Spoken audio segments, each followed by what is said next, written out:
ye ready? We're talking about MORTE d'Arthur today.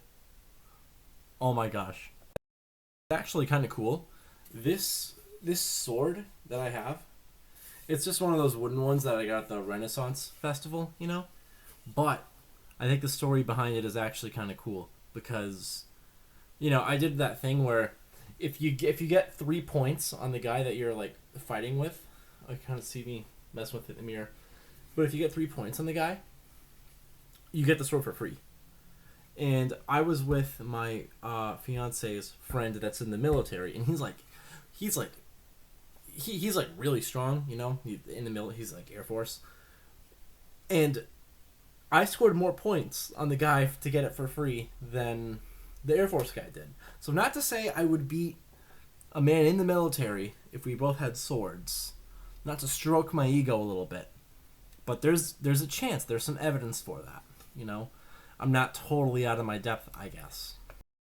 Before we continue more into the review, I do want to say that last video did crazy good. I am so proud. I want to get it out of the way in the beginning. When I get 10,000 subscribers, I am going back to school for a literature degree. I'm gonna say that at the beginning of all these videos now, because last video alone we got 4 new friends for the channel. Let's go! We have 4 new subs. That's awesome. Yeah. So I just want to go over some stuff about that. I'm debating whether I'd let the subscribers choose the school. I don't think so though. That seems like a bit too far, because then I think I'd have to give out like my location, and doing that on the internet when you have a big subscriber base is probably not a good idea, because at this point there would be 10,000 of you guys. So I don't know. I'm still thinking about it though. I'm still thinking. Yeah, first off, just that's all I think I wanted to go over there. My initial thoughts on MORTE d'Arthur, like having just finished it, it was really good. I would give it a B+. I would give it right around where the Iliad is. If I'd put it right above the Iliad personally, because I think it's just cooler, I think that I can't really put my finger on it. I think it being more of a modern story, I think it really helps this, just because I'm an English speaker, I'm hearing it in English coming at me. I think that's really what's helping it a lot. I think it's also really helped that there's not any real mythology that I'm missing out on before coming into it. I feel like if you don't know a decent amount about the Greek mythology, and if you don't know, well, I guess it's Ovid's Metamorphoses when you get into more of the Roman names. I'm forgetting right now if the Iliad even used Greek or Roman names. I think it's used Greek names actually, but if you don't know the Greek and Roman names very well, some of those more classical epics can be a bit more challenging. Again, that's why I say I would rather do Ovid's Metamorphoses before any of those. I'd reorder the way I did it. But MORTE d'Arthur is really cool. We get Gawain back. That was a huge shock to me. I've already reviewed Sir Gawain and the Green Knight when I was doing the whole sunglasses on, frat boy persona. So some of the older videos, I might have to go back and redo, because I'm just genuinely at a point where I'd much rather be authentic in front of the camera at this point instead of putting on an act, because I felt like when I was doing that, I was leaving so much more of what I wanted to say off the table. I felt like there was so much more I just wasn't getting to, that wasn't being fulfilled, so much that wasn't desired with those older videos, that I'll have to go back and redo it. And Moby Dick is on the list for the American epics, so that is something that will be gotten to again. I think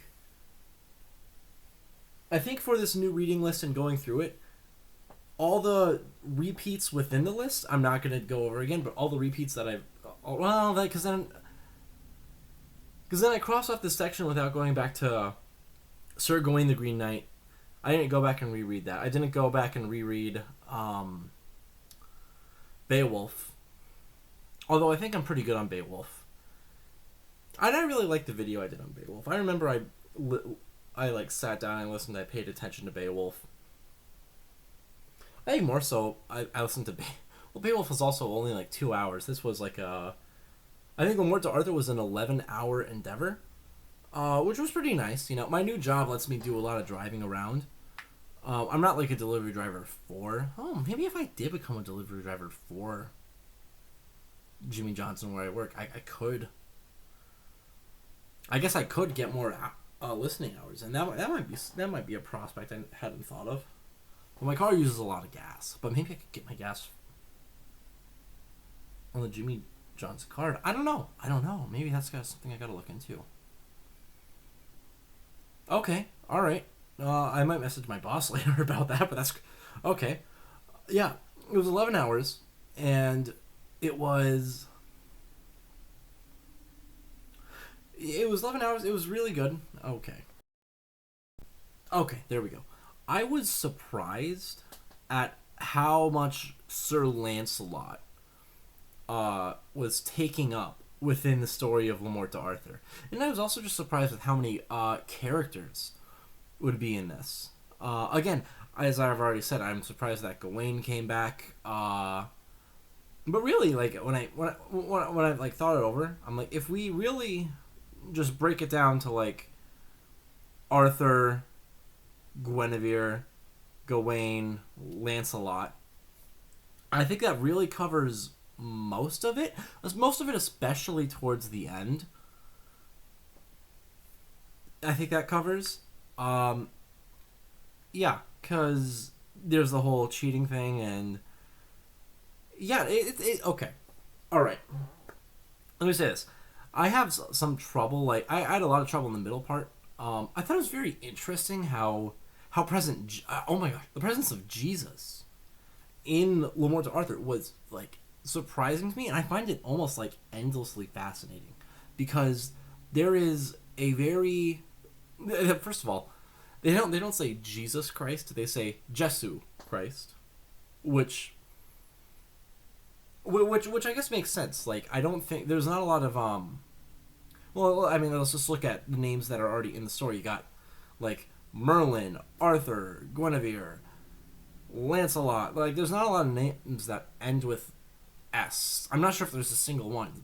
So maybe that's just not like a Middle English thing, and maybe you don't, or maybe there's not many of them. But having it go from Jesu to Jesus then, well, as what we say now, it's like, you know, it's a bit of an interesting linguistic transformation of that. Anyways, but like the characters that were talking about him and the way they were talking about him, I thought it was just interesting. I wasn't expecting to hear his name nearly as much as I did, especially towards the middle and to ending part of the story.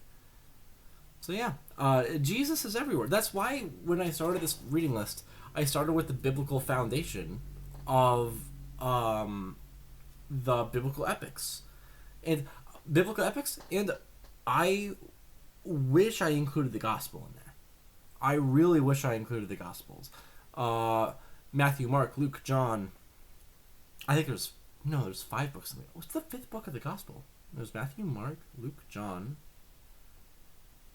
It's not Peter. Now let me look this up. Guys, I had a stupid thing. I was thinking about the first 5 books of the Bible or the Torah. There's only 4 books in the Gospel, so I got them all right. Look at that. Look at how much we're learning. Look at how much we're growing. All together in this channel. This is awesome, guys. I kind of want to go this by character because I think there's a lot. First of all, there's a ton of characters in this book. I had a hard time following it, genuinely at times. I'm like, I was listening to things and I'm like, these 2 characters are talking to each other. I don't know I forgot what their motives are, alright? Because I stopped at a weird point or something. And I forgot who they are. I forgot what they're talking about necessarily. Well, you can hear what they're talking about. But, there's a looming sense when you kind of pick up and start off like that, where you're just wondering like, why does it matter, you know? And I found myself asking that quite a bit towards the middle part of the book, just as like listening to this and I'm like, why does it matter? But then, you know, like I really liked the beginning, I really liked the end. Like, again, it's that marathon in the middle that a lot of people have trouble with. Even I have trouble with when I start writing. I mean, dude, by the way, Sir Thomas Malory was writing this in a prison, right? It was, oh my gosh, hang on. I just researched a little bit about this. Let me see if I can get it right. It was 14... I think it was 1469 that he got out of prison, and then he died the next year. So there's no way dude didn't write this during prison. And apparently the prison, because I was wondering this, I heard that fact, I read it on the Wikipedia, like a week ago, and I'm like, did he just know all the Arthurian myths like before going into prison there? I'm like, no way he just knew, right?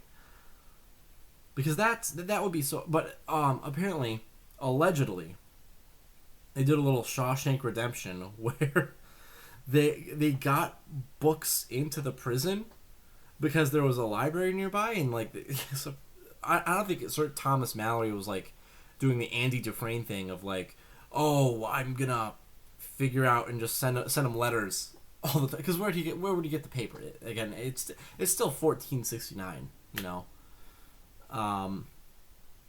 So I don't think he did something like that, but I think they just had access to the prison library, which, by the way, I would love to go back in time and like see what some of these libraries were like, you know, because, well, I don't understand how you'd organize something.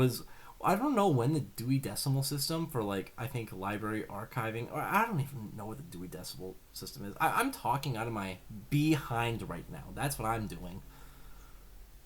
But I don't know what some of this stuff is, but how do you organize that? And how did he search through and know exactly where? Did you have, is that where like the searching through the library with like with like a little candle on a small golden tray, and you're going, oh, is that where that like has come from? Like people did that because you'd think the librarian would just like know, or they would keep some sort of record archive on maybe some scroll at a front desk.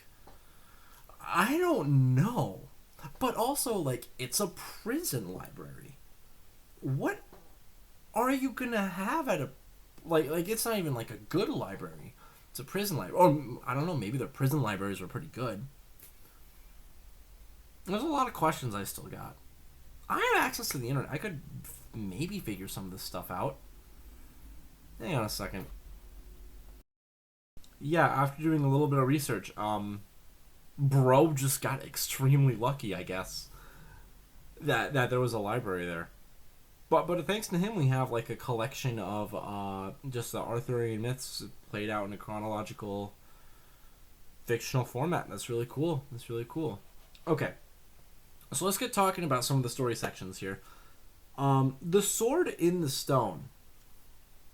Now, obviously, I knew a lot about these things. I think I've been to Disney World, and I think I tried to lift it at the thing there. It didn't pull out for me. That thing only pulls out for like children and veterans, you know. I think there's a guy that has it like behind his back. He like controls it, you know. Like imagine this is a little thing. He's just going like, yep, that's you, yep.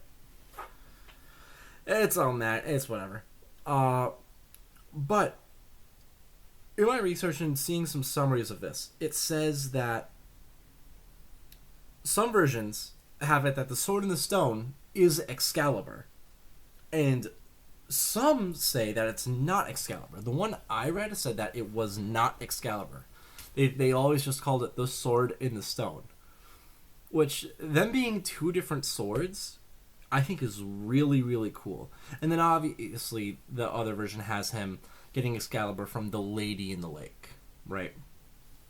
And I saw a quick post about the Lady in the Lake, and there was apparently something historical about women doing a decent amount of the metallurgy, and saying that like, oh, the Lady in the Lake, like in reality would actually be like sort of like some kind of some kind of like jacked, like muscle mommy kind of figure, because like, well, I think the idea is that I'm not sure if the idea in the myth is that she has found Excalibur, and it's a legendary blade because it was used in like so many battles, kind of like a, like an great Wazamono blade or something. If you watch One Piece, I guess you'll understand that. But I don't know. I just really like that they're two different swords, and that's really cool. I really liked in Beowulf how, as he fought, he got like stronger and stronger gear, and I love to see that kind of like story progression because it reminds me a lot of like Dragon Ball and like anime. Because like as they're all getting stronger, it's like, oh, we're getting geared up for like something big, and it always just gets me excited, you know. I think that the Lady in the Lake is one of my favorite parts of this. I think just because it's not too entirely like expanded upon, I think keeping the Lady in the Lake not like extremely involved, and she's just kind of this like figure, this like more so creature, is super interesting and mysterious, and I love it. I love it. Not everything has to have like a solvable like solution, but like some things do, in stories. This actually reminds me of a conversation I was having with who's someone who's going to be a brother-in-law. We were talking about Stranger Things, right? The first 4 episodes of season 5 had just come out, and we were like talking over, we're like ranking all the seasons, and he's like, "Oh yeah, I love season 4 because like, he said something like he loved how the show was so mysterious, and that some of the things should have just stayed a mystery." Which for Stranger Things in that show, I kind of disagree on. I feel like the whole point of that show is you have these. Well, most of the cast, right? You have 11 who has powers, but most of the cast is just, normal people. And as they like detective work and figure out these supernatural things and like their origins and stuff, and like that's where I get enjoyment from the show. I love seeing these people slowly uncover all the conspiracies about it.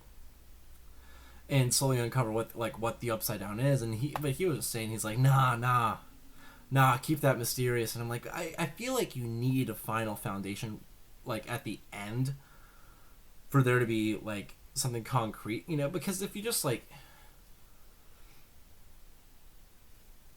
I feel like especially for Stranger Things, that would be like if you had like a Superman story and you just kept on like they just said Krypton, and you don't really know what that is, right? And you're just like, what is Krypton? What is it really? Like, if they never said it was a planet, like, you'd be like, is it a city? Is it a country? Like, they're just saying is Krypton on Earth? Like, if you never, like, I don't know. So it's different from a lot of cases, but I think it really works really well here in Morte Arthur with the Lady in the Lake. Gawain is back. Gawain is back. My sweet, sweet boy Gawain. Oh... And I like him even more now. I like him because he's so like, I don't know. He has this like era of cunning about him that a lot of the other knights I think don't really have. Like even in Sir Gawain and the Green Knight, he is he makes the deal like, whatever I get, I'll give to you. Whatever you get, you give to me. So he's he switches it to where he's getting all this food, and then all he's got to do is just like kiss this guy. which really, is more comical. What would you not kiss another man?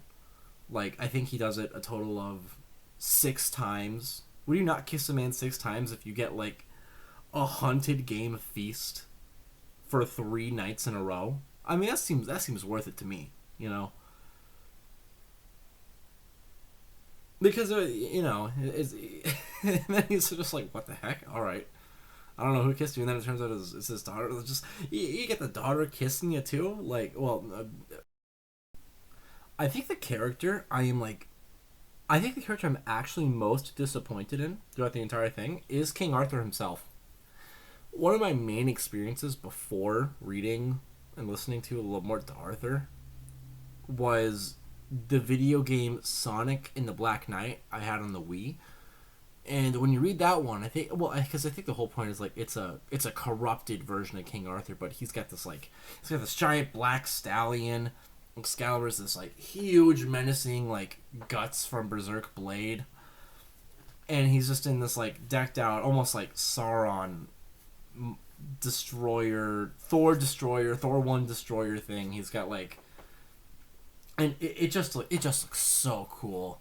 Just looks so cool. And then you're doing the mission where you're where Sonic is on foot chasing him on his horse, and then you gotta shake the Wii remote, and like it literally just pops up. You just shake the Wii remote. He goes, "Ha!" Shake the remote. He goes, "Ha!"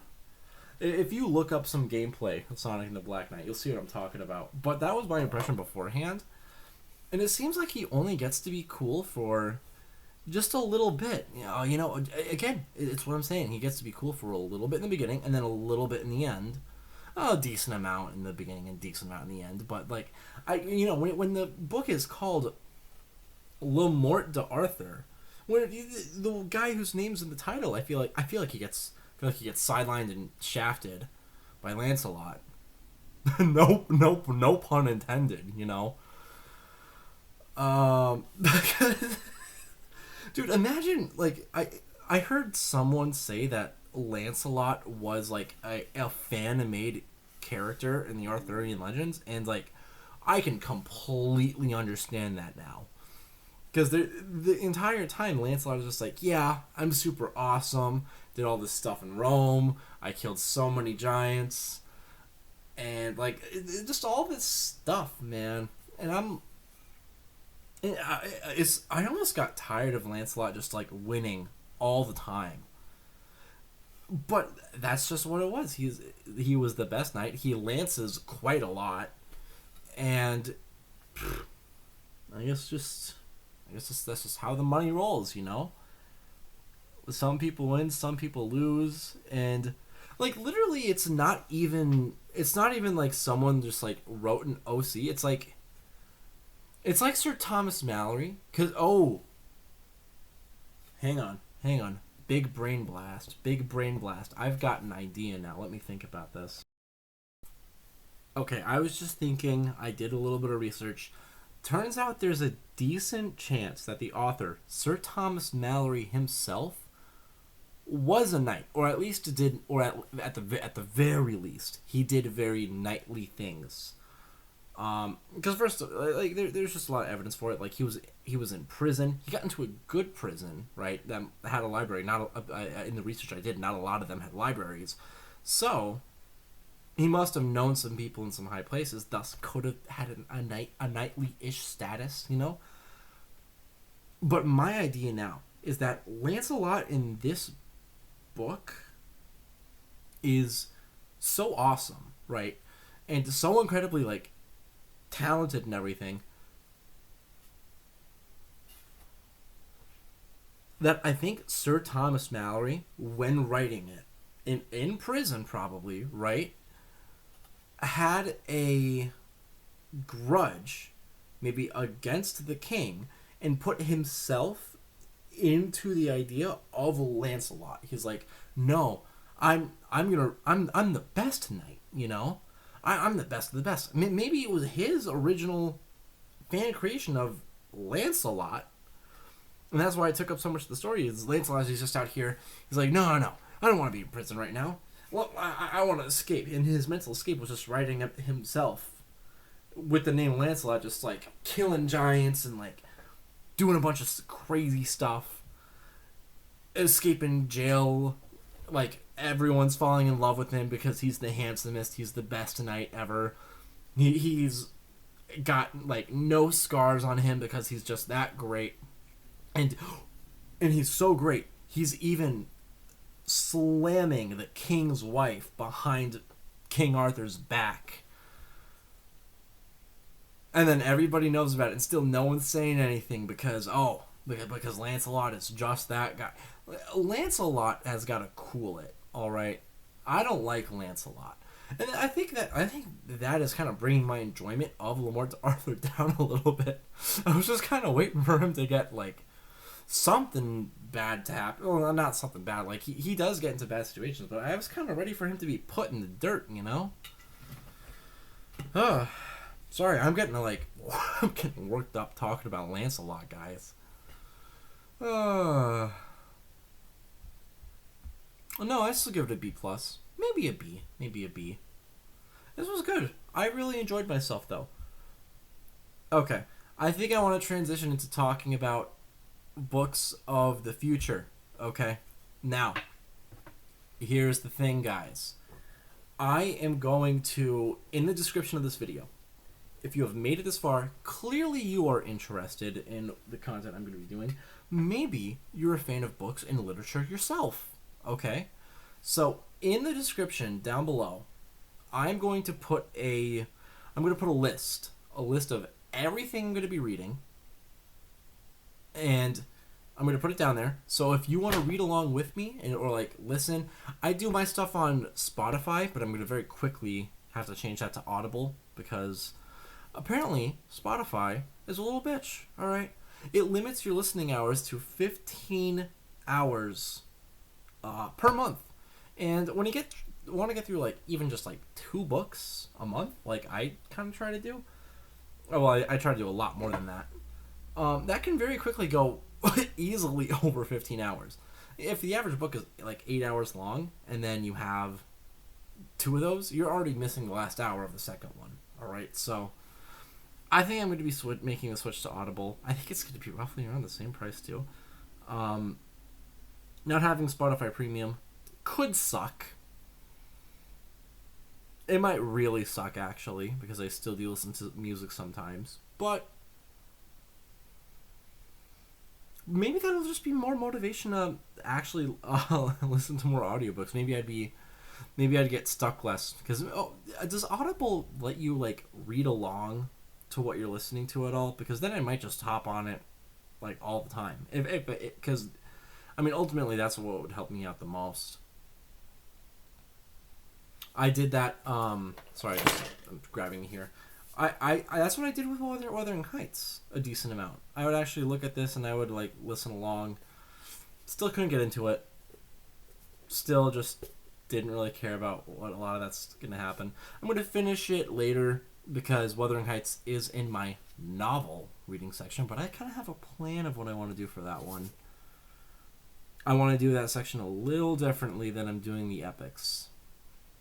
Because with what I was told on how to go about listening to epics versus novels is that epics are usually going to have some sort of lyrical aspect to it that you might have while reading it on a page text to text, or you might lose reading it text to text. So that's why I'm offering audiobooks for this. You know, that's why I'm trying to go about it that way.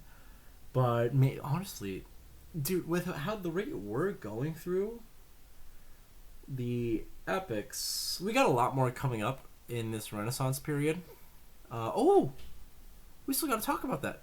We've officially finished the medieval period of epics. I didn't even think about that. Hang on. Let's talk about that for a little bit. Oh, hang on. Something I didn't say about this. I made random allusions to having like, I have personal stake in reading the MORTE to Arthur. Reason being is my middle name is Arthur, and allegedly, if the scrolls are to be true in my family, I am a direct descendant of like William the Conqueror. So that's like pretty freaking cool. His blood is still running through my veins, which is pretty sick, you know. Okay. Let's get into the general review of the medieval epics. I think you guys are going to see a theme here. All right. So, we've got... Actually, there's not as much of a theme as I thought. We have Beowulf, Piers Plowman, Sir Gawain and the Green Knight, Troilus and Crusade, and Le Morte d'Arthur.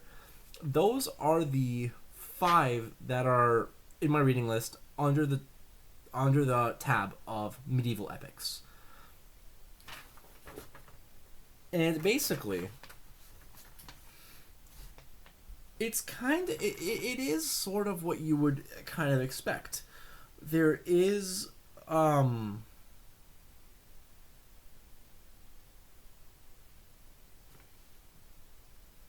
on a second.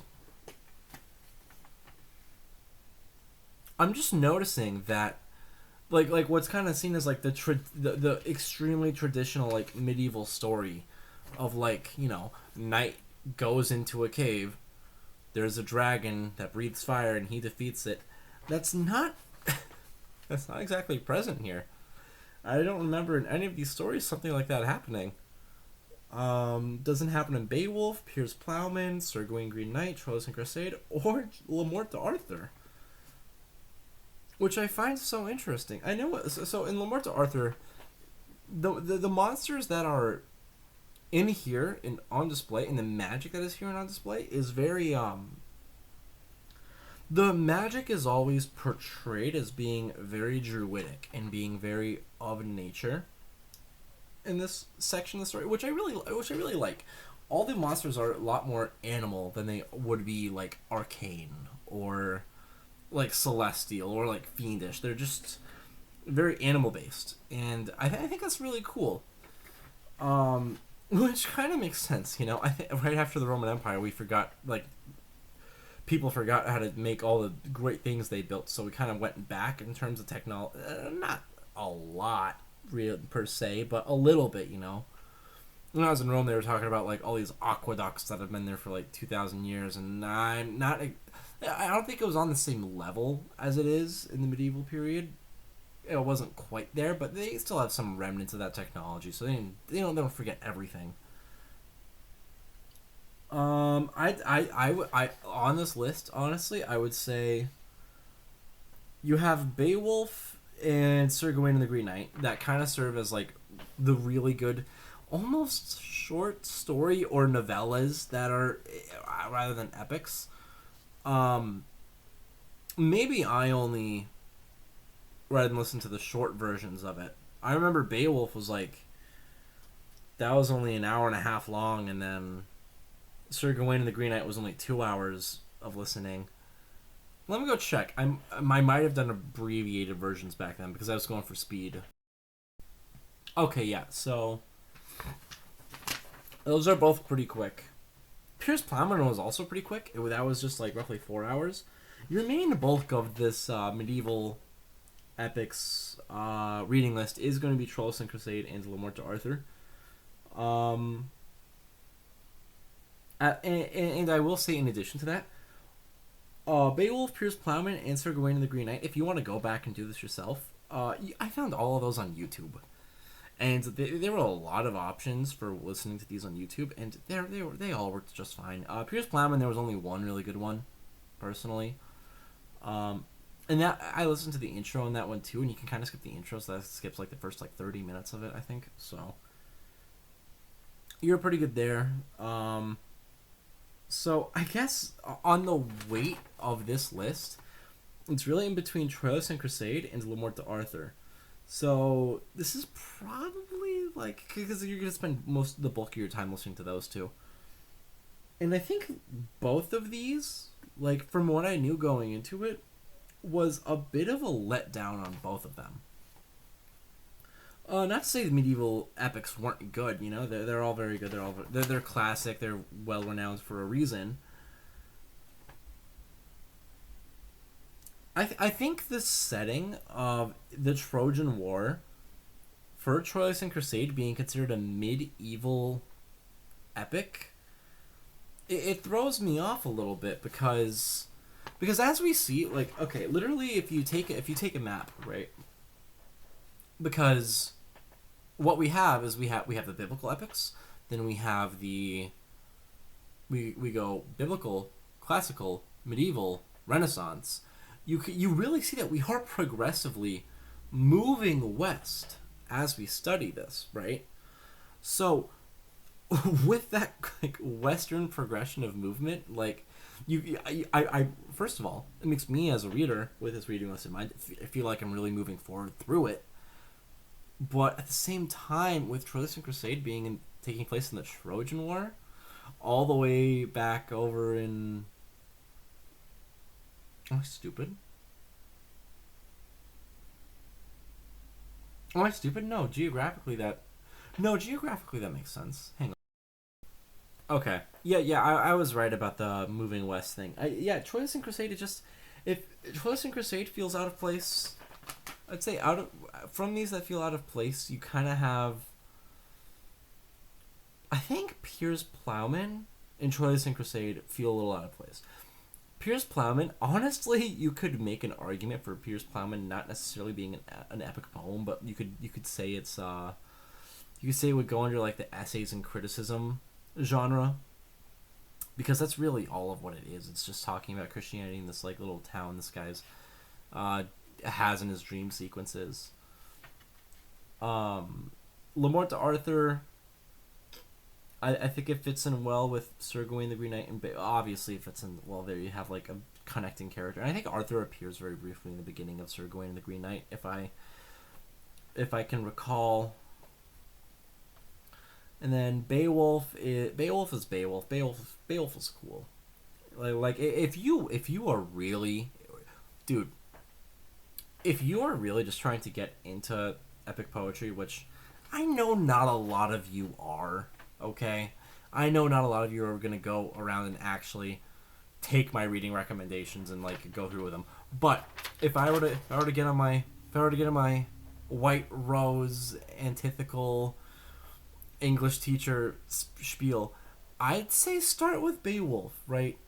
It's really fun. Yeah, this guy, he comes in, right? He says, I don't need a sword. He boxes up the first monster, he just takes it on. And then they're like, oh, I gotta go underwater and fight its mom?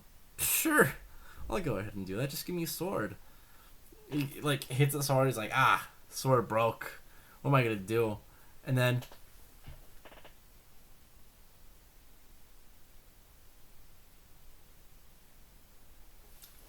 is the lady in the lake in Beowulf?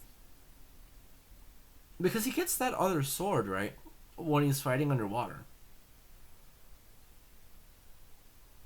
That's weird. That's kind of weird. I never connected that before. So that might be why. That might be subconsciously why I thought it went so well together. And then there's like a. Is it a giant dragon? I don't know if it's described as a giant dragon. At the very end of Beowulf, it might be. It might be. I might have been wrong on that. I'm not going to Google search. I've already done a lot of Google searching, like in the middle of this video. I don't quite want to stop. I don't want to stop quite yet. But that, dude, honestly, yeah, that's my thoughts. I would just say out of all this, I think Beowulf might be an S tier epic poem, guys. I think it loses. Do I give Beowulf like the first S tier rank? Because it has like everything that you'd really want, right? Like it's got a decent amount of fighting, it's got a decent amount of action. There's a decent amount of history by it. There's the whole Damascus thing, and then again, I guess there's I don't know if I just invented the theory or something. It probably already existed. There's probably some scholar that already made the connection and either disproved it or proved it wrong. I don't know. But yeah, Beowulf might be an S tier. I might have to do some more deliberation on that. All right. So, is there anything more we got to talk about? I am so excited for the Renaissance epics. I am so incredibly excited for the Renaissance epics, guys. The Faerie Queene, Samson, Achitophel, and Agonistes. What is the list? Hang on. I want to get up the list. I am going to pause the video one more time so I can get up my Renaissance epics list and just tell you guys how incredibly excited I am for that. Holy crap. I forgot John Milton is going to enter the chat. So, okay. All right. So, we're to start with the Faerie Queene, Paradise Lost, then we're going to go Paradise Regained. Oh my gosh. Dude, John Milton, this is why the reading list is so important, because like if you go all the way back here, look, we had Genesis, Exodus, we had all this stuff first, so we can now we can understand freaking Paradise Lost, Paradise Regained. We have all the foundation we need. And we have all the foundation from Arthur that we need for the Faerie Queene. Like, okay, if you like this is why I'm gonna put a link to the video I watched where I got this list from into the description below, because it was made so intelligently that I can't even comprehend everything that connects to each other within the list. That is outside my realm of doing. Hang on, let me go through what else we got real quick. Let me go through the entire list. So we got that. We have Absalom and Achitophel. Arcadia? I don't even know what that is, right? But it sounds really cool. And then we got Samson, Agonistes. Dude, I'm gonna be listening to the story that the name from my phone comes from, right? Like, we've already talked about this with the Count of Monte Cristo, and how just like, oh, the name Mercedes just came from here. Like, and then with Moby Dick, the character Starbuck is just Starbucks. And well, that might sound like small things. I feel like it's pretty important to understand that everything comes from something else. And when you get to these more classic pieces, and these like epics and novels, are just like literature in general, that's what you really just come to realize. That not that like you can't have an original thought, but everything narratively has already spawned from something else. And at the very core of the things that like story comes from is just the Bible and Greek mythology. Like, everything is coming from there. In Western mythology, granted. If I could find another reading list similar to this that was all like Eastern mythology, I'd crank that out too. I really could. I haven't thought to search for something like that, but if anyone has any good like Eastern literary canon pieces that I should be looking up and reading. I don't know if A Journey to the West, that will probably count. Excuse me, I've had exclusively beans to eat today. Anyways.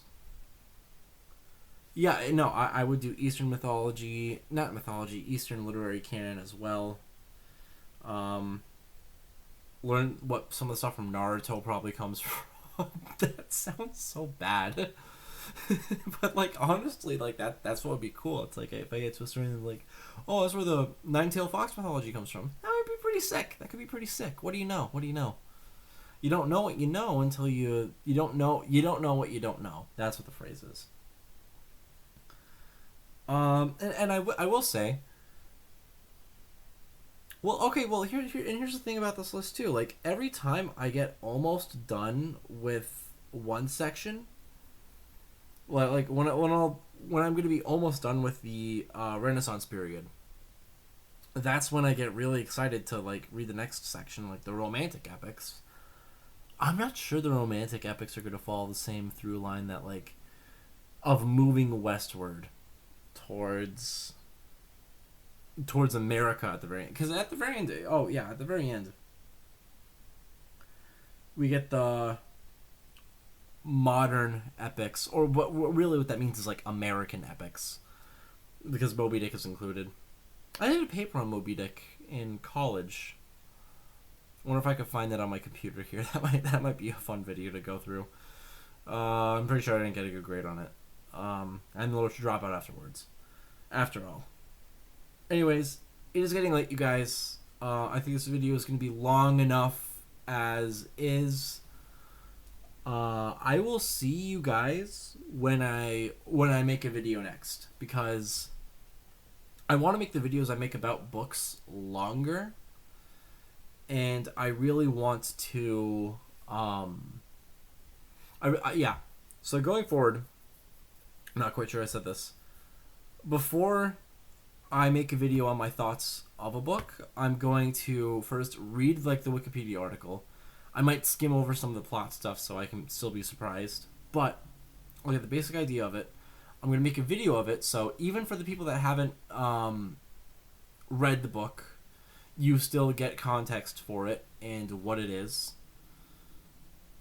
I don't know if I'll do summary videos separately, because I feel like the context for these older pieces, I feel like the context of almost when they were written and who they were written by and the context around it is a little more important than the actual subject material itself. Like, we'll take the Aeneid, for example. That was basically a piece commissioned by Augustus, the first emperor of Rome, by Virgil. He's basically saying, "Hey, I like these poems and stories. Why don't you go ahead and put me in there? Give me a slightly different name." And Virgil said, yes, Augustus, because he doesn't want to get killed. And then you got Ovid's Metamorphoses. Like, that's kind of like, that's still a very interesting thing where he's very mad at the Roman state of the world, so he's gonna rewrite the stories, but in a more I can't get enough of it. I can't get enough. Okay, all right. I will see you guys. I'll see you guys later. We'll talk. I'll probably be talking about the Faerie Queene. All right. Peace out. Oh, before I fully say goodbye, if you've watched my entire video, you've gotten all the way to this point, please like it, please subscribe. I feel like if I tell people not to do that, I'm shooting myself in the foot at this point. I gained 4 subscribers with the last video. I'm not going to just tell you not to.